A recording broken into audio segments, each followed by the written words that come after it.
Alors, bonjour, chère maman carriériste. Alors, aujourd'hui, on a l'immense bonheur de recevoir, plutôt de se faire recevoir dans l'espace de travail d'Annie Payan. Donc, Annie, c'est une petite boule d'énergie. Donc, une femme super authentique qui se donne à 200% dans tout ce qu'elle entreprend. Donc, Annie, depuis son tout jeune âge, elle n'a jamais cessé d'ouvrir les portes et de faire sa place. Alors, c'est un honneur pour moi de la recevoir. Merci, Annie. Merci. J'aimerais savoir, Annie, pour commencer. Oui. Quand je t'ai approchée pour cette entrevue de maman carriériste, tu t'es empressée d'accepter. Oui. Pourquoi? Je trouve ce projet extraordinaire. En fait, je trouve que c'est un sujet d'actualité qui est extrêmement présent, qui le sera de plus en plus, j'en suis convaincue. Je trouve que c'est un projet qui est d'une authenticité exceptionnelle. Je m'associe à ce genre de projet-là parce que je crois profondément que l'accomplissement puis l'épanouissement de chacune des personnes, maman comme pas maman, passe par l'exemple, passe par les histoires de chacun. Je pense que le partage est la base de tout développement personnel. On peut dire que tu es une fille très ambitieuse. Hein? Je pense que je ne me trompe pas. Peux-tu nous parler de qu'est-ce qui allume cette flamme en toi? Qu'est-ce qui te pousse à te réaliser professionnellement autant? En fait, la carrière n'a jamais été une option dans ma vie, c'était mon chemin de vie. Je savais que je travaillerais, vous en parlerez avec ma mère, je savais que je travaillerais avec des hommes en cravate. Fouillez-moi pourquoi, je le savais depuis longtemps. Je m'étais créé une espèce d'ancrage positif à ça. Il y a plusieurs bon côté, je vous dirais que j'y ai longtemps pensé. Je me pose souvent la question moi-même, puis je me remets souvent en question à savoir si je suis à la bonne place, avec les bonnes personnes au bon endroit, à réévaluer ma vie. Puis je pense que ce que la carrière m'a le plus apporté, c'est en fait, les deux sont assez équivalents. De un, c'est que j'ai jamais eu besoin de travailler pour payer mes factures. Puis ça, c'est le plus bel accomplissement de ma jeune vie, de ma jeune carrière, c'est que ça vient après, c'est secondaire. C'est que quand on s'implique, on développe une passion, on a envie d'aller plus loin dans ses projets, bien, on n'a jamais besoin de travailler, on n'a jamais besoin de regarder ce qui rentre nécessairement. Tout ça finit par... Tu sais, quand tu te retrouves un peu sur ton X, mais je pense que le positif puis tous ces détails-là de la vie ils finissent par se combler. Annie a eu un parcours assez impressionnant depuis son tout jeune âge, alors j'aimerais qu'elle nous en parle. Tout a commencé, pour faire une histoire courte, parce que là, l'histoire pourrait être longue, j'ai eu beaucoup de plaisir dans toute ma vie, parce que j'ai bien voulu en avoir, tu sais, parce que, en fait, à 12 ans, ma mère, j'habite en campagne, j'habite sur la Rive-Sud de Montréal, puis c'est un espèce de passage obligé, hein. Quand tu habites en campagne, tu travailles sur les champs, tu t'occupes des récoltes, puis tu travailles avec les Mexicains, puis et voilà. Donc, je l'ai fait mes étés d'école à partir de 12 ans jusqu'à 15 ans, jusqu'à l'âge que je puisse concilier un vrai travail avec les études. Donc, mes parents m'ont aidé à me trouver un emploi. Je leur dois beaucoup parce que je pense que c'est le rôle principal, le rôle primaire d'un parent, c'est de supporter puis d'accompagner. C'était vraiment des belles années. J'y suis restée pendant 7 ans. Donc, j'ai commencé à 15 ans, été comme hiver, on se levait à 4h30 du matin les fins de semaine, puis mes parents venaient me porter c'est un ensemble. Hein? Oui. Je pense que ça prend beaucoup de support des parents pour pouvoir se construire en tant qu'enfant, puis surtout dans l'adolescence. Donc, ça, à partir de 17 ans, j'ai commencé à travailler dans les bars. J'ai adoré l'expérience parce que là, j'avais l'école, j'avais la station-service qui était parfaite, mais je trouvais que j'avais encore une place à combler. Exactement. Je me suis dit, pourquoi pas travailler dans les bars? Je savais que c'était payant, que c'était temporaire, parce que tu veux... pas ça toute sa vie. Voilà. Temporaire, puis aussi accessible. Un an plus tard, à 18 ans, j'avais un cheval, j'ai acheté un cheval, il était en pension. Un poste est libéré comme enseignante, comme instructeur là, de cours d'équitation la fin de semaine. Pourquoi pas? Je travaillais déjà pas à la station les fins de semaine. Fait que là, ce que je faisais, j'allais au cégep. Puis, j'ai jamais eu de problème à l'école. J'ai jamais été le numéro 1, mais tu sais, ça a toujours bien été mes affaires. Fait que ça me permettait de concentrer mon temps ailleurs. Donc, j'avais le cégep. J'étais en sciences humaines. Fait que, voilà. Sciences humaines au cégep. Je travaillais à la station-service la semaine. Donc, ça, c'était ma combinaison de semaine. La fin de semaine, je travaillais dans les clubs la nuit, puis je donnais des cours d'équitation de jour. C'est complètement déconnecté. OK? Même aujourd'hui, je vous en parle, je voudrais même pas que mes enfants fassent ça. Tu sais, mon horaire de fin de semaine pouvait ressembler à... Je faisais ma nuit au club, je finissais à 3h30 le temps de faire le ménage, j'arrivais à la maison à 4h du matin, puis je commençais à enseigner à 8h. Donc là, j'ai fini l'école à 22 ans. Charles m'a donné l'opportunité, Charles chez Prospect, l'opportunité de me faire mes preuves. Donc, j'ai terminé le cégep, j'ai abandonné abandonné par choix, toutes mes petites job-ins, puis je me suis investie à 100% chez Prospect. Donc là, c'était mon vrai emploi, mon vrai premier emploi. J'y suis restée pendant 8 ans et demi. Puis là, j'ai récemment fait un changement de carrière. En fait, avant de changer, j'ai fait quelques changements avant de prendre la décision officielle. Je suis retournée à l'université, à l'UQAM. J'ai en gestion, donc parce que j'avais envie de comprendre comment ça fonctionnait. L'humain est vraiment ma passion. Donc, en gestion, j'ai pris des cours d'anglais. Donc, tu sais, je me suis quand même nourrie pendant ces années-là. Puis là, j'ai récemment fait un changement de carrière. Je suis maintenant pour la Banque de Montréal. Je suis spécialiste hypothécaire. Puis, j'adore ce que je fais. Justement, par rapport à ton changement de carrière, qu'est-ce qui a motivé justement ce changement de carrière-là? C'est incroyable. Hein?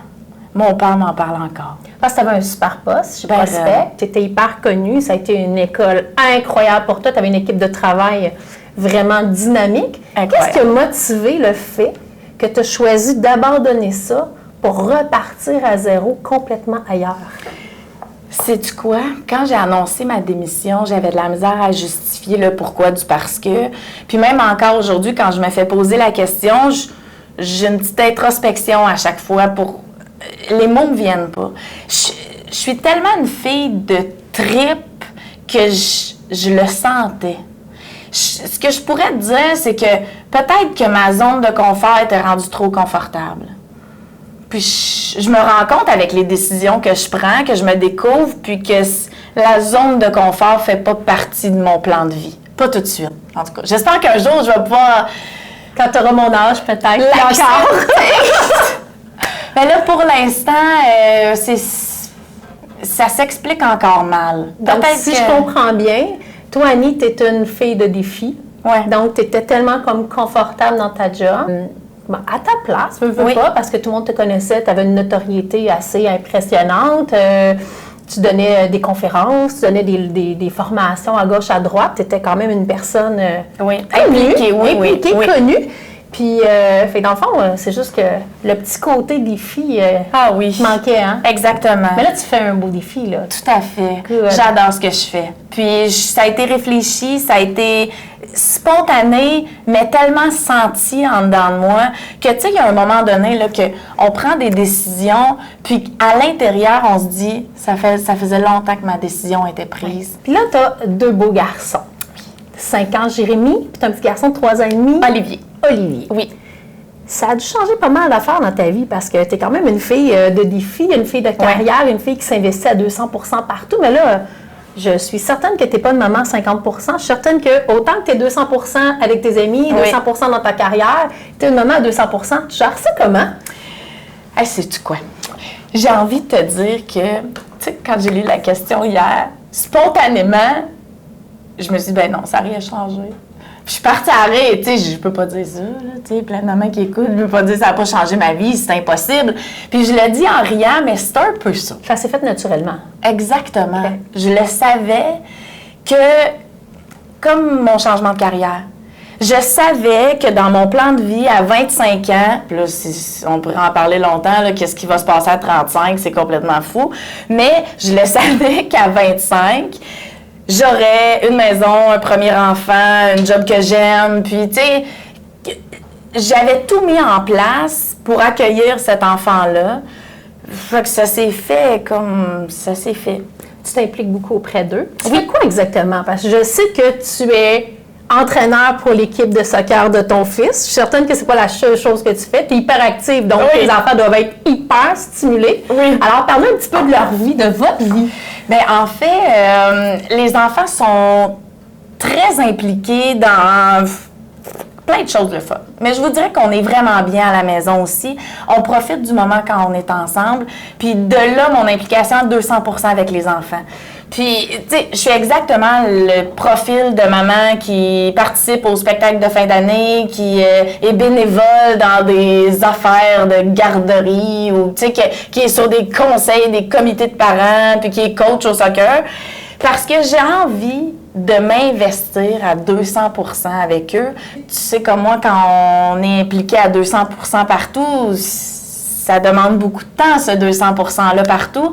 Mais je pense que le temps que je suis toute là, puis je veux faire la différence. Puis ce que ça fait, c'est que ça me coordonne, ça m'oblige moi-même à être 100% investie. Fait que c'est la façon pour moi, qui peut être différente pour plein de monde, de tourner un peu mon focus pendant le temps d'une pratique de soccer. Si on revient à ta carrière, oui, par rapport à tes enfants, est-ce que tu penses que le fait que tu es une femme aussi ambitieuse, que tu es une femme qui, quand tu prends un projet, tu te donnes comme mission de l'accomplir au-delà des attentes des gens, au-delà de tes propres attentes, quel genre d'impact ou quel genre d'influence, négative ou positive, tu penses que ça peut avoir sur tes enfants dans leur avenir? Cette question-là est écœurante. Puis, je me remets souvent en question. Puis, je pense que c'est bon de le faire en tant que parent, aussi en tant que personne humaine. Hein? Je pense que, tu sais, un petit réajustement une fois de temps en temps, ça fait pas de tort.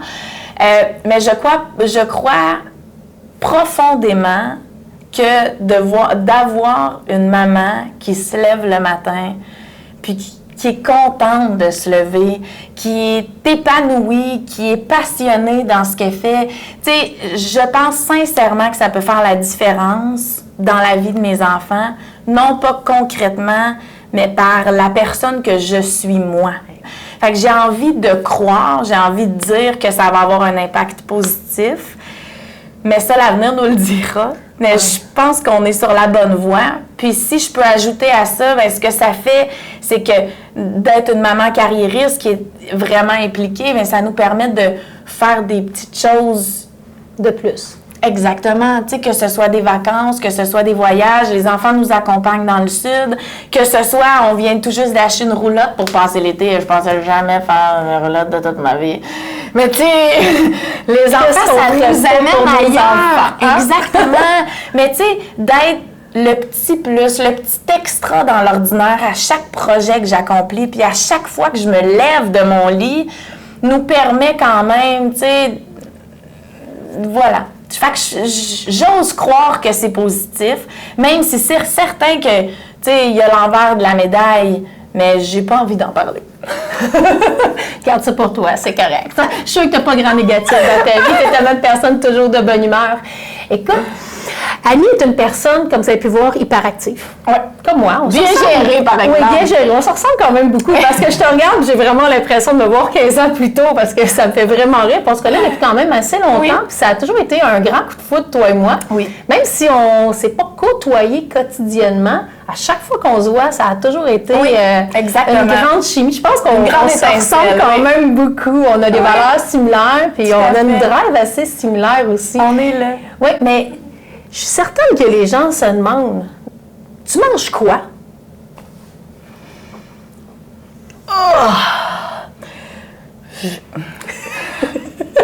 Je pense que... Je pense que, tu sais, je vous l'ai dit, puis plus ça va, plus je découvre ma passion pour l'être humain. Puis je crois profondément que tout se contrôle par le cerveau. Oui. Profondément. Même le niveau d'énergie. Les heures de sommeil, tout.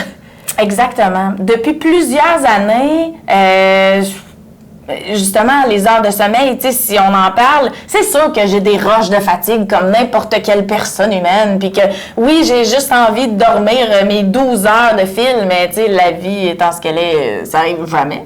Mais, tu sais, un 4 heures bien accompli, quand tu as le cerveau libéré parce que tu sais que tu as donné ton 100%, ton 4 heures de sommeil, là, je peux te garantir qu'il peut valoir un 8 heures. Ouais. Fait que, moi, j'ai essayé de travailler ça dans ma tête, OK? Puis, je crois que le niveau d'énergie se contrôle, puis que chaque personne peut l'amener à un autre niveau graduellement. Je pense qu'on peut se conditionner à des niveaux d'énergie supérieurs. On peut se conditionner à augmenter son niveau d'énergie. De un, mais c'est certain qu'on tombe dans le redondant, dans le répétitif, mais tu sais, des saines habitudes de vie, ça va de soi. Exactement. Fait que ça, c'est la base. J'ai besoin de donner du bon gaz à mon corps pour qu'il puisse me supporter parce que, tu sais, ma tête n'arrête jamais. Fait qu'il faut que mes souliers soient bien en place pour m'aider à courir parce que j'ai beau avoir les plus grandes ambitions du monde, ça passe par le véhicule que j'ai. Tu sais, quand on pense que c'est possible de pouvoir augmenter son niveau d'énergie, on est déjà un peu en avant. Puis, c'est ça. Fait que cette partie du cerveau-là que je connais pas, que je la maîtrise bien, simplement. Mon énergie est sans fin. Je pensais jamais être capable de dire ça un jour, mais je produis de l'énergie. Crois-tu que c'est possible pour toutes les femmes de pouvoir se réaliser pleinement, tout comme toi? Tellement. C'est sans aucun doute. Parce que tu sais qu'il va y avoir des femmes qui vont t'écouter, puis qui vont dire « Ah, wow, elle est extraordinaire, elle a de l'énergie, j'ai jamais son énergie, j'aurais jamais cette capacité-là, moi je suis pas capable de manager ci, ça, ça. Ouais. » Dans le fond, c'est une perception, hein? Tout est une question de perception. Donc toi, là, dans ton fort intérieur, tu es une personne qui réussit quand même bien dans toutes les sphères de sa vie. Tu penses sincèrement que c'est possible pour toutes les femmes, même pour celles qui ne croient pas que c'est possible pour elles? J'ai envie de dire que la réalisation, c'est un des plus beaux mots de la Terre parce que c'est extrêmement large comme sens. À nous de s'approprier la réalisation qu'on veut se permettre. Okay? Ça revient à dire que n'importe quelle femme, peu importe la réalisation, peut l'accomplir. Ouais. Puis après ça, il suffit de se repositionner en dedans de nous. Qu'est-ce qu'on est prêt à faire pour arriver à ces résultats-là, puis qu'est-ce qu'on n'est pas prêt à sacrifier?